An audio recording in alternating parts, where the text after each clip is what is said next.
아이고 어서 오세요. 어서 오세요. 안녕하세요. 네, 어서 오세요. 예, 잘 지내셨어요? 예, 덕분에 아주 잘 지냈습니다. 아유, 예. 오늘은 뭐 어떤 음식을 또 한번 내봐드릴까요? 그냥 오늘은 네. 뭐 소주 한잔 할까요? 술이요. 예, 아니, 저희 포차에 술은 예. 달달한 술, 단술밖에 없는데. 아 그런가요? 근데 오늘 왜 또 술이 좀 땡기시는? 뭐 오늘 뭐 하루 종일 뭐 좀 일이 잘 안 풀려가지고 아이고. 이제 원래 그런 날도 있으니까 어. 이럴 때는 뭐 소주 한 잔 정도는 마셔줘야 또 해소가 되니까. 스트레스를 받으셨구나. 예, 저희 포차에 술은 없으니까 예. 달달한 술로 제가 스트레스 오늘 조금 풀어드려도 괜찮을까요? 아 예, 제가 좋습니다. 예, 달달한 술을 좀 가져오겠습니다. 예. 네.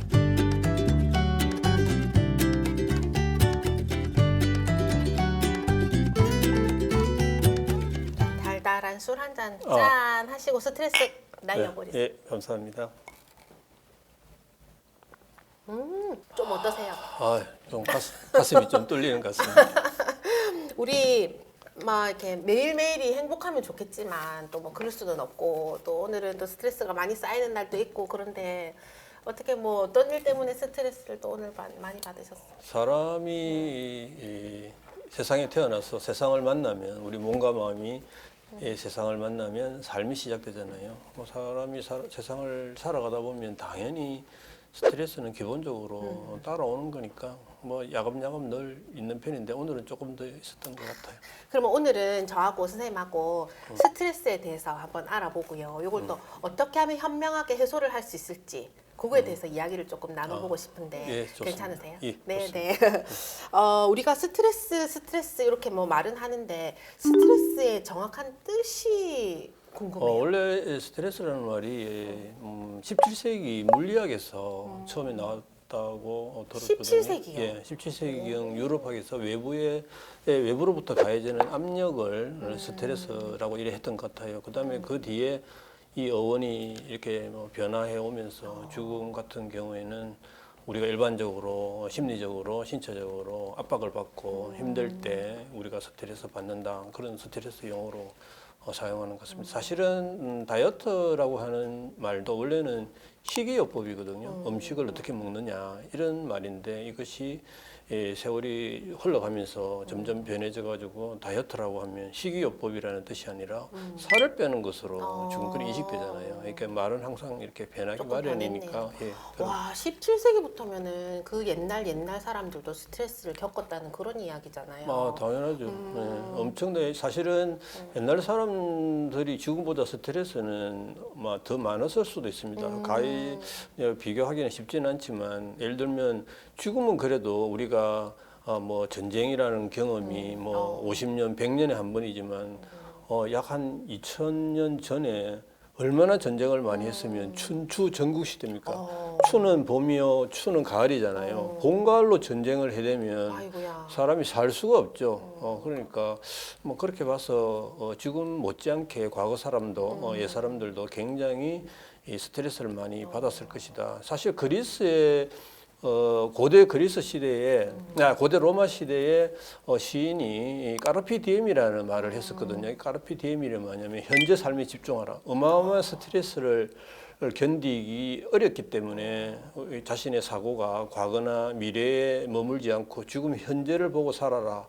이런 뜻으로 까르페 디엠이라는 것을 문학에 이용을 했는데 지금도 우리는 현재에 집중하라는 말을 쓰고 있거든요. 그 내용이 그만큼 스트레스를 이겨낼 수 있는 하나의 방식으로 지금 현재의 삶에 집중하라는 뜻으로 지금도 쓰여지고 있는 거죠. 그렇구나. 예. 우리 선생님이 또 이제 한의사 선생님이시니까 이 스트레스를 한의학 쪽에서 이제 정의를 내려 보신다면은 한의학에서 스트레스는 간단하게 기울이라고 하거든요. 우리 인체 한의학에서는 인체를 기와 혈로 설명을 합니다. 기가 양이고 혈이 음인데요. 이 기혈로 우리 인체를 설명하는 데 있어서 스트레스를 받게 되면 일단 기순환이 잘 안 됩니다. 기순환이 안 되면 기울이라고 표현하는데 우리는 이 기순환을 잘 되게 하기 위해서 침이나 약이나 부항이나 뜸으로 순기시키는 치료를 하게 되죠. 기순환이 안 될 때. 그렇죠. 스트레스를 받게 되면. 혈은요? 혈은 기가 가야 혈이 가고 혈이 가야 기가 가기 때문에 둘 기혈은 서로 뭐다 할 것이 없고 실과 바늘의 사이라고 보면 될 것 같습니다. 그렇구나. 우리 스트레스를 보면 뭐 일상생활에서 이렇게 많이 받잖아요. 학교를 가거나 직장을 가거나 뭐 이런 모든 곳에서 스트레스를 받게 되는데 이 스트레스를 받는다고 해서 무조건 병원에 가지는 않거든요. 그렇죠. 어느 정도 스트레스를 받았을 때 치료가 필요하다. 이렇게 예, 생각하세요? 우리가 사람이 이 살아가는 동안 스트레스는 항상 따르게 마련이거든요. 네. 만약에 스트레스 없는 사람이라면 그 사람은 아마 사람이 아닐 수 있습니다. 만약에 살아있다면 그거는 살아있는 시체가 되는 거죠. 그래서 이게 스트레스는 항상 같이 따라다니는데 우리가 감내하기 어려운 스트레스가 우리는 병리적인 스트레스이고요. 감내할 수 있는 스트레스는 생리적인 스트레스라 표현할 수 있고 이 생리적인 스트레스를 우리는 유스트레스라고 하기도 하고 유스트레스. 유스트레스 감내하기 어려운 병리적인 스트레스를 우리는 디스트레스라고 약간 디스트레스. 구분해서 심리학에서 설명하고 있습니다. 유 스트레스, 디스트레스. 그 뭐 뜻이 유스트레스는 오히려 우리가 살아가는 과정에서 좀 필요한 스트레스, 필요한, 어떤 삶에 활력을 주는 스트레스 있지 않습니까? 작은 목표를 선정해서 내가 아침에 새벽에 일찍 일어나서 운동을 한다든지 좀 힘들지만 이 겨울에 그러나 그것이 그렇게 함으로 해서 우리 건강을 좀 정진시킬 수 있잖아요. 그 약간의 스트레스이긴 하지만 내 건강을 더 정진시킬 수 있는 도움이 되는 것이니까 그런 약간의 경우는 자극은 필요하다, 그죠? 당연하죠. 그러면 훨씬 더 우리가 건강에 도움이 되니까 그런 경우를 우리가 유스트레스라고 하기도 하고 우리가 감내하기 어려운 신체적인 병리 현상으로 촉발할 수 있는 그런 스트레스를 우리는 디스트레스라고. 혼나고 직장에 가가지고 상사한테 혼나고 맞습니다. 쓸데없이 안 혼나도 되는데 일부러 혼나고 예. 그래서 그런가 오늘 또 좀 스트레스 받은 것 같기도 하고. 예. 나중에 접수하시면 제가 네. 그거 외에 또 우리가 이제 일상생활에 뭐 이제 예를 들면 다가오는 명절 예. 뭐 이럴 때 또 받는 스트레스가 있잖아요. 그래 있죠. 네, 그런 것도 뭐 명절에 한 번씩 스트레스를 받는다 해도 그게 어마어마하게 또 좀 스트레스가 큰 사람들도 있더라고요. 이게 우리나라 명절이 지금 몇 번 있잖아요. 예, 그렇죠. 이제 그 다가오면 이제 며칠 전부터 뭐 심장이 두근두근 한다든지 이런 분들이 되게 많아요. 예. 이런 분들도 치료를 받아야 되나요? 뭐 다 치료를 받아야 되는 건 아닌 것 같고요. 예를 들면은 스트레스는 그 스트레스의 정도가 동일하다 하더라도 개인의 감수성에 따라 너무나 차이 나거든요. 맞아. 예, 사람이 자기가 개인의 특성상 감내할 수 있는 스트레스는 충분히 감내가 되는데 비록 스트레스가 동일한 스트레스라 하더라도 그 스트레스를 감내하기 어렵게 되면 그것은 이제 병리적인 현상으로 이제 나타날 수가 있겠죠. 그래서 명절 같은 때 뭐 특히 우리 한국 사회에서는 며느리라든지 또는 뭐 시어머니라든지 이런 분들은 가족들을 위해서 여러 가지 굉장히 일을 많이 하게 되는데 그럴 때 굉장히 힘든데 그것을 다른 형태로 새롭게 재해석하고 나의 이 같은 노력이 가족들을 좀 행복하게 해줄 수 있다. 또 우리 전통 문화라고 생각을 하면 어쩌면 좀뭐 위안이 될 수도 있고 또 스트레스를 또 해소하는데 좀 도움이 되지 않을까 싶습니다. 우리 선생님 가정은 평안하시죠? 뭐 늘 평안한 편이죠. 그런 갈등 없이. 예, 뭐 특별히 갈등이 없습니다. 좋겠다. 예. 그러면 이런 스트레스를 받았을 때 예. 우리한테 이제 나타나는 제가 조금 전에 말씀드렸듯이 이제 심장이 두근두근 거린다든지 이런 반응들이 있잖아요. 그렇죠. 혹시 이런 거 뭐 좀 특이한 반응들이 있을까요? 뭐 스트레스가 일단 받게 되면 우리가 가장 먼저 우리 자율신경계의 문제가 오거든요. 이게 자율신경은 교감신경, 부교감신경이 있는데 일단 교감신경 쪽으로 긴장이 오게 되죠. 뭐 머리도 아프게 되기도 하고 두통도 오게 되고 그다음에 어깨가 굳어져서 어깨에 견비통이 오기도 하고 뭐 사람에 따라서 여러 가지 현상이 나타날 수 있는데 그때마다 가볍게 이렇게 그 스트레스 증상이 나타나면 산책이라든지 가볍게 풀 수 있지만 그 정도가 심하게 되면 전문의를 찾아서 전문의를 적극적으로 해소하는 게 좋을 것 같습니다. 저희 한 번씩 이제 뭐 우리끼리 이렇게 어깨 만져주고 안마해주고 이렇게 보면 여기가 딱딱하신 분들이 있잖아요. 예, 그럼 이게 예. 과도한 긴장 때문에 이렇게 딱딱해지잖아요. 예, 그렇죠. 예, 그럼 예. 스트레스가 많아서 그렇다고 볼 수 있어요? 당연하죠. 어깨가 우리가 스트레스를 받게 되면 혈관이 수축하거든요. 혈관이 수축하게 되면 혈액 공급이 잘 안 되게 되고 혈액 순환이 잘 안 되는 상태에서 오랜 시간이 지속되다 보면 우리 근육은 좀 경직되기 마련이죠. 그런 거는 이제 그때 풀어줘야 되잖아요. 네, 사실은 즉각 빨리빨리 풀어주는 게 가장 중요하죠.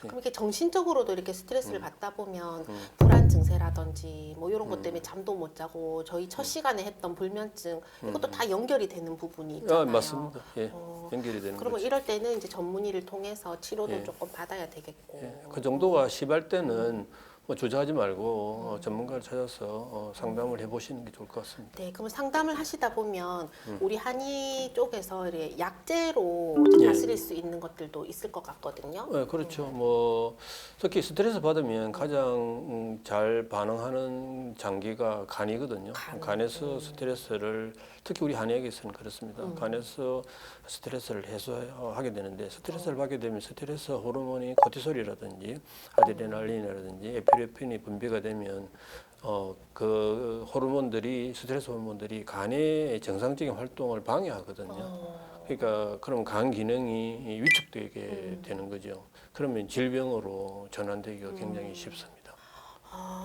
그러면 간을 잘 다스리는 약제, 예. 네, 이런 것들을 그런 처방해 주시는 약제들 이제 뭐 시오라든지 뭐 향부자라든지 이게 목향이라든지 이런 약들이 대부분 순기시키는 약제들인데 그런 약제들을 활용하기도 하고 뭐 당귀라든지 숙주향이라든지 작약이라든지 이런 약들과 혼합해서 개인의 정상과 대증요법에 맞춰서 그 약을 처방하게 됩니다. 그럼 달여서 주시는 거예요. 안 다리면 본인이 다려야 되는데 누가 다리겠습니까? 요즘 다리는 사람이 없죠. 네. 아니 저는 그 국물로 마시는 거 말고 그 환으로 주는 거. 여기서 국물이라는 표현은 아주 죄송해요. 네. 우리 아니 한방 제 포차를 하다 보니까 국물이라는 그건 표현은 뭔데? 부적절한 표현이고요. 뭐 그러면 뭐지? 탕약이라고 아 합니다. 탕약. 예. 탕약은 죄송해요. 탕이라는 말 여기서 탕이라는 말 좀 잘 알아야 되는데 탕은 오랫동안 다리는 것을 네. 탕이라고 하는 거고요. 국물도 뭐 오랫동안 다리는데 끓이잖아요. 물론 뭐 곰탕 같은 경우에는 오랫동안 다리긴 하죠. 그래서 곰탕이 되는 거죠. 그 우리 한약 같은 경우에 오래 다리게 되면 십전대보탕 이렇게 되잖아요. 근데 이제 가볍게 오래 다리지 않고 가볍게 살짝 데치듯이 하는 것을 차라고 하고 차를 끓이다 하고 하지 다리다고 하지는 않잖아요. 그죠. 그다음에 탕약은 다린다. 조금 차이가 있는 거죠. 밥을 만들다고 안 하죠. 짓는다 이런 말을 하거든요. 왜 그러냐면 만드는 것은 적절하게 하는 거지만 짓는다는 것은 집을 짓는다, 밥을 짓는 것은 대단히 신중하게 정성스럽게 해야 될 때 우리는 그것을 만든다고 하지 않고 짓는다고 하는 겁니다. 네. 아니 국물이라고 말 한번 잘못했다가 되게 혼나는 느낌이었어요. 네. 정말. 네. 그 제가 지금 좀 스트레스 받은 것 같거든요. 그것 때문에 네, 저 혼나가지고. 자신을 성장시키는 좋은 충고는 아니 뭐 스트레스 그래가지고 받으시면 안 되고. 그러면 이제 지금 상태에서 예. 그 왜 이제 한의 선생님들 혈자리 이거 예. 이렇게 눌러주고 하시잖아요. 예. 이럴 때 딱 좋은 혈자리. 뭐 여러 가지 혈자리가 있는데요. 가장 대표적인 혈자리가 머리 정수리에 백회 혈자리라고 있거든요. 네. 백회 혈자리가 있고 손목 5번째 손가락 약지 끝에 손목에 신문혈이라는 게 있어요. 신문혈. 예. 그래서 그다음에 가슴에 젖꼭지와 젖꼭지 사이에 전중혈이라고 있습니다. 그래서 백회혈, 신문혈, 전중혈을 스스로 이렇게 좀씩 눌러주고, 눌러주고 머리도 이렇게 지금 좀 많이 지압을 만져야 해주면 만지지 마시고 제가 침을 한번 놔드릴까요? 지금요? 예, 아니 접수를 안 하셨지만 일단 지금요? 예, 무료 봉사 개념으로 한번 놔드릴까요? 네네, 지금 예, 효과 알겠습니다. 있는지 한번. 예, 네. 제가 놔드리겠습니다. 네. 어머, 아픈 건 아닌가요? 어머 이렇게 침을 또 어머. 저는 항상 침을 네. 가지고 다닙니다. 아 근데 저 사실 머리에는 안 맞아봤는데 스트레스 다 끝난 것 같은데요. 근데 갑자기? 근데 시간이 지나면 또 스트레스가 어. 생겨요. 이렇게 해보세요. 네. 침 맞는 게 더 스트레스 아니에요. 자, 침을 놔드립니다. 선생님 안 아프게. 예, 진짜 아니 저기 차분하게 이게 긴장을 하면 안 되고요. 이것을 스트레스로 느끼면 안 되고 치료의 시간이잖아요. 그래서 좀 숨호흡을 하고 숨을 뱉어보세요. 예, 숨을 뱉으면 끝입니다. 오. 숨을 진짜? 마셨다가 네. 숨을 후 뱉어보세요. 예, 아니. 잠깐. 네. 그냥 편안하게 있으면 돼요. 자, 이제 지금 시작할게요. 예, 됐습니다. 오. 예. 오. 시원해진 것 같죠? 거짓말이 아니고 예. 선생님 엄청 멋지게 보여요. 눈이 맑아진 것 같은데요. 아, 그래요? 뭐지? 어, 거짓말 아니고 진짜 눈이 눈이 맑아졌어요. 맑아졌어요. 네. 예. 이제 되게 시간이 선명해 보여요. 시간이 지나면 점점 마음도 편안해지고 괜찮을 어머, 겁니다. 예. 뭔가 시원한 느낌이 든다. 아, 그렇죠. 예. 어머 신기하다. 이렇게 또 침을 맞아가지고 해소하는 방법이 있고. 예. 네, 신기하다. 그러면 이런 환자들을 많이 접해 보셨을 건데 그렇죠. 저같이 이렇게 좀 촐랑거리는 환자 말고 예. 기억에 남는 환자들. 뭐 오랜 시간 기억에 남는 분들이 사실 너무 많긴 한데 그죠. 사실 아주 한 10여 년 전에 어떤 환자분이셨는데 결혼한 지 15년 만에 임신을 했는데 아이가 3개월 만에 사망한 일이 있었어요. 그 산모가 정말 시리에 빠져서 그죠. 굉장히 힘들 때 정말 많은 주변 사람들이 이제 어떡하나. 산모인 자신을 위로했거든요.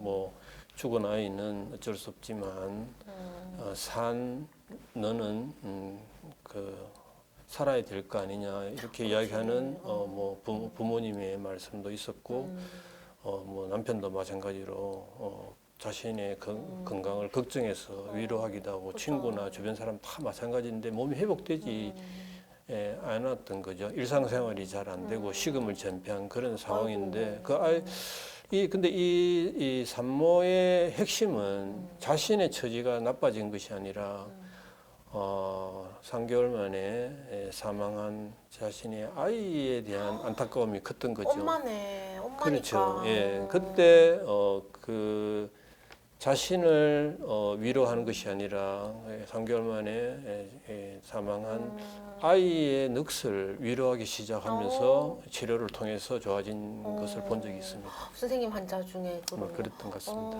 예. 선생님 진짜 좋은 선생님이시네요. 아니 뭐 꼭 그렇지는 않습니다. 잠깐 근데 조금 빼야 되겠어요. 예, 아프죠? 저 움직일 때마다. 예. 잠깐만요. 네. 감사해요. 아니 뭘 마셔? 예.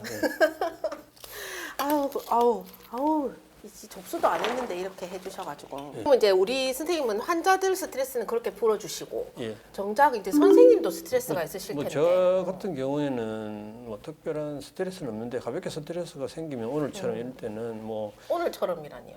오늘 스트레스 때문에 왔잖아요. 그래서 나 또 저한테. 스트레스 받을 때는 뭐 가볍게 뭐 소주 한두 잔 하기도 하고요. 아니면 제가 좋아하는 산책이나 취미로 하고 있는 테니스 같은 거 이런 거 운동으로 심리적 이완을 할 때가 많고 좀 힘들 때는 제가 평상시에 가지고 있는 뭐 철학적 개념을 다시 이용해서 심리적 안정을 찾기도 합니다. 그러면 이쯤 해가지고 우리 또 장안의 화제죠. 수저통 질문을 통해서 우리 시청자분들이 궁금해하는 뭐 스트레스에 관한 질문 몇 가지 한번 뽑아볼게요. 예, 알겠습니다. 자, 제가 펴볼게요. 짠. 스트레스에는 초콜릿이 더 크다. 초콜릿 안에는 카카오가 많이 함유되어 있고, 그렇죠. 카카오가 많이 들어있는데 카카오에는 플라보노이드라고 하는 항산화 물질이 있습니다. 이 항산화 물질이 스트레스 호르몬인 코티솔이라든지 아드레날린, 에피네프린 이런 호르몬의 수치를 낮춰주고 세로토닌의 분비를 촉진시키기 때문에 실제로 과학적으로 생각해도 그 초콜릿을 먹으면 아 그래요? 생리적으로 스트레스가 좀 완화된다 이렇게 볼 수 있을 것 같습니다. 몇 개 정도 먹을까요? 그건 개인의 기호에 따라 다른 것 같습니다. 아 그러면 좀 효과가 있다 그죠? 조금 예, 효과가 있다고 볼수 초콜릿이 스트레스에 효과가 있다. 예. 자 또 하나 뽑아주세요. 예쁜 노란색 질문지에는 매운맛이 스트레스를 해소한다. 맞아. 예. 스트레스 받았을 때 떡볶이 먹으러 갔거든요. 예, 어, 매운맛이 일정 부분 스트레스를 해소하기도 합니다. 맞습니다. 왜냐하면 우리가 맛에는 5가지가 있거든요. 예. 상고, 감신함, 시고, 쓰고, 달고, 짜고, 맵고 이 5가지 맛이 있는데 이 매운맛은 우리 혀에서는 통각으로 느껴지게 되거든요. 통각, 앞을 통자. 통각으로 느껴지는데 우리가 매운맛을 먹으면 혀에서 통각으로 뇌로 전달해서 이 통증을 완화시키는 물질인 엔돌핀이 분비가 된다고 되어 있습니다. 머리로 느끼는 거. 예, 머리에서 통각을 느껴서 엔돌핀을 뇌에서 분비를 시키기 때문에 매운맛을 먹으면 뭔가 시원한 느낌이 들 수가 있죠. 그 엔돌핀 때문에 그런 거죠. 그래서 찾는 거구나. 예, 매운 그 우리나라 거를. 사람들이 매운맛을 좋아하는 분들이 참 그죠, 많은데, 많죠. 예.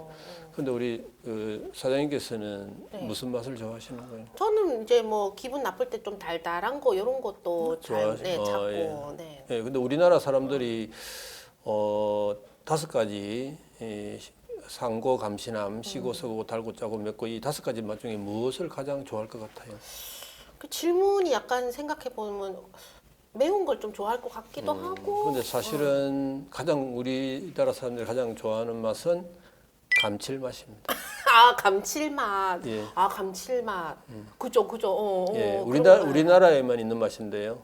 예, 감칠맛이. 어떤 맛이지? 그러니까 이제 이 5가지 오미를 가장 자기에게 감수성 있게 이제 복합적으로 이렇게 이렇게 아우러져서 느껴졌을 때 그때 우리는 그 맛을 감칠맛이라고 표현한 것 같더라고요. 그래서 맛을 먹방에서 많은 맛에 대한 이야기를 하는데 가장 그 흔하게 쓰는 표현이 감칠맛이 나오는 것 같아요. 쓴맛이 너무 좋다, 단맛이 좋다, 뭐 이런 표현 잘 안 그렇게 안 하고 하지. 매운맛 이렇게 하지 않고 감칠맛이 느껴진다 이렇게 표현하는 거. 그렇죠. 우리 뭐 이제 건강 밥상 이런 프로그램 봐도 예. 감칠맛이 느껴진다 이러면 이제 최고인 극찬이거든요. 거죠. 그죠? 예, 그러니까 그게 어떤 뜻이냐면 시고 쓸고 달고 짜고 매운 이 5가지 맛이 적절하게 배합이 돼서 뭐라고 설명할 수 없는 그 맛이 혀에서 뇌로 전달될 때 우리는 그것을 감칠맛이라고 느끼는 것 같습니다. 한 번 더. 이거는 요거. 빨간 거. 매운맛. 예. 매운맛 질문지.